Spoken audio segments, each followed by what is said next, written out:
मेरे पिता ने मरने से पहले यही कहा था। मैंने कभी उससे सहमति नहीं जताई। वैसे भी मुझे दुकान खोले हुए सिर्फ 2 साल हुए हैं। अगर मैं अभी चली जाती हूँ, जबकि मैं अभी-अभी यहाँ बसी हूँ, मुझे परवाह नहीं है, ये मेरा मसला नहीं है। सच में? मेरे पिता इतनी अच्छी इमारत इतनी सस्ती कीमत पर कैसे किराए पर दे सकते थे? मैं किराया बढ़ाऊंगी। कृपया मुझे अनुमति दें। ओह, तुम काफ़ी जवान दिखती हो, लेकिन तुम्हें यह नहीं सोचना चाहिए कि ज़िंदगी इतनी आसान है। हाँ, आसान? हम वह ऐसे बोलता है जैसे वह चाहता है कि बाकी सब भी सुने। मुझे लगता है कि उसे अपने पिता की मृत्यु के बाद यह इमारत विरासत में मिली है। क्या यह बेकरी इतनी मशहूर है?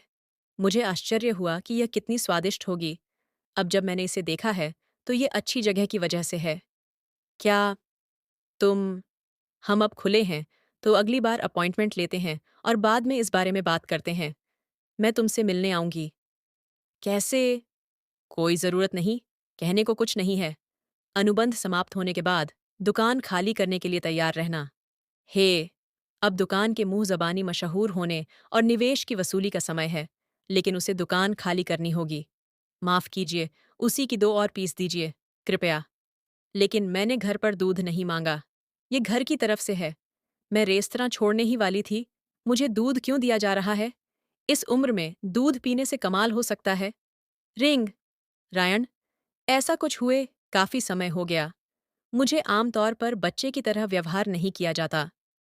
मेरे पिता, मेरे रिश्तेदार और यहाँ तक कि मेरे अधीनस्थ जैसे क्लारन और वायलेट, मेरे आसपास के लोग हमेशा मुझसे ऐसे व्यवहार करते हैं जैसे मैं लगभग बड़ी हो गई हूँ, क्योंकि वे जानते हैं कि मैं सिर्फ एक साधारण 11 साल की बच्ची नहीं हूँ। लेकिन क्या किस्मत भी ऐसी ही नहीं होती? तुम मैं इसे कृतज्ञता से पीऊंगी। वह सच में अपनी भावनाओं पर काबू नहीं रख सकता। मेरा पेट भर गया। कसकर बैठो, क्रैनी। तुम्हें अपना मुंह पोंछना चाहिए। तो उस वंश का इतना कर्ज और फिंगा वंश की तीसरी बेवफाई। ये वह अफवाह है जो मुझे पश्चिम में अपने रिश्तेदारों से मिली। तो दरअसल, ओह माय गॉड, वह बिल्ली जैसा दिखता है। हालांकि वह काम पर बहुत ध्यान देने वाला लगता है। उसके कान हमेशा सतर्क रहते हैं। ये सच में ऐसा ही है?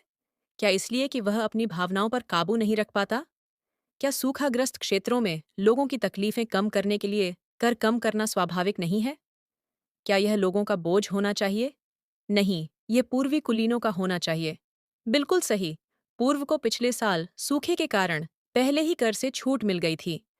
अगर वे इस साल भी वैसा ही व्यवहार पाने की उम्मीद करते हैं, तो यह बहुत लालची है।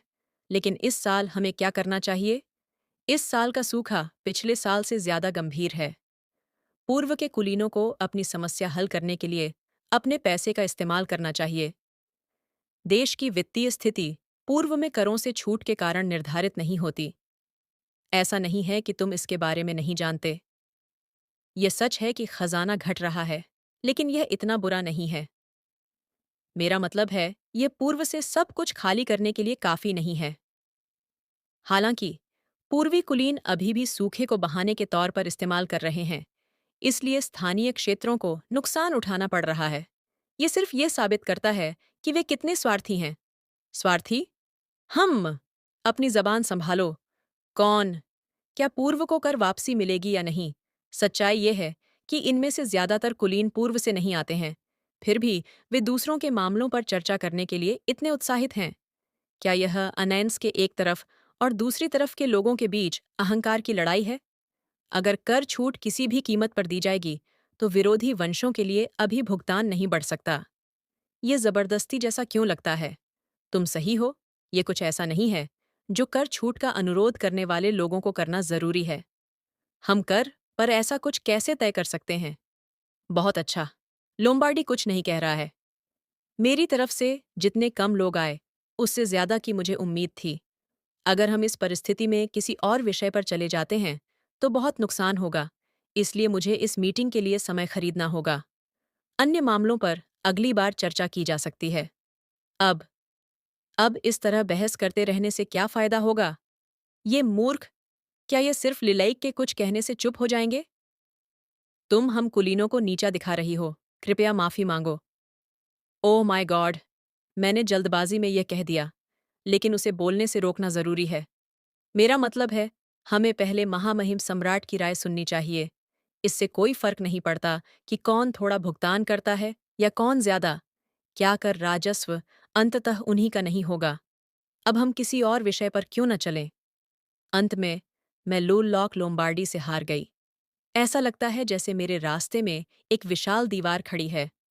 मैं कितनी भी कोशिश कर लूं, मुझे यकीन नहीं है कि महामहिम को इसकी रिपोर्ट कैसे दूं।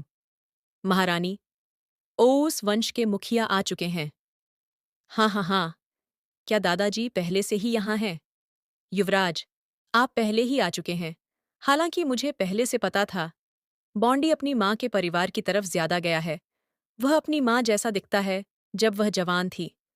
ऐसा नहीं लगता कि वह सम्राट से संबंधित है। ये रेस, हम ऐसे अक्षम व्यक्ति के साथ और क्या कर सकते हैं? माफ कीजिए पिताजी। हाँ महामहिम, मैंने सुना कि उन्हें लरा खनिज क्षेत्र में एक और हीरे की खदान मिली है।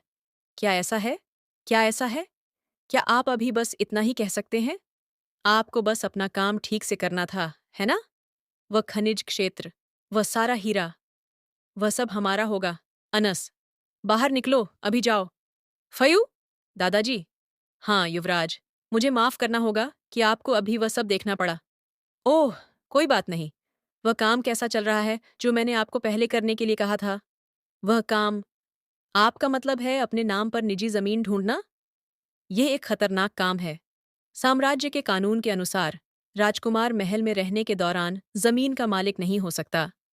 जब वह मुझसे विश्वासघात करेगा तो मुझे फांसी भी दी जा सकती है अगर लोगों को इसके बारे में पता चल जाए। मैंने आपके बताए क्षेत्र के जमींदार से बात की है, लेकिन मुझे लगता है कि यह काफी मुश्किल है क्योंकि उसके लोम्बार्डी वंश के साथ घनिष्ठ संबंध हैं। आपको कोई और क्षेत्र चुनना चाहिए। क्या? क्या तुम ऐसा भी नहीं कर सकते?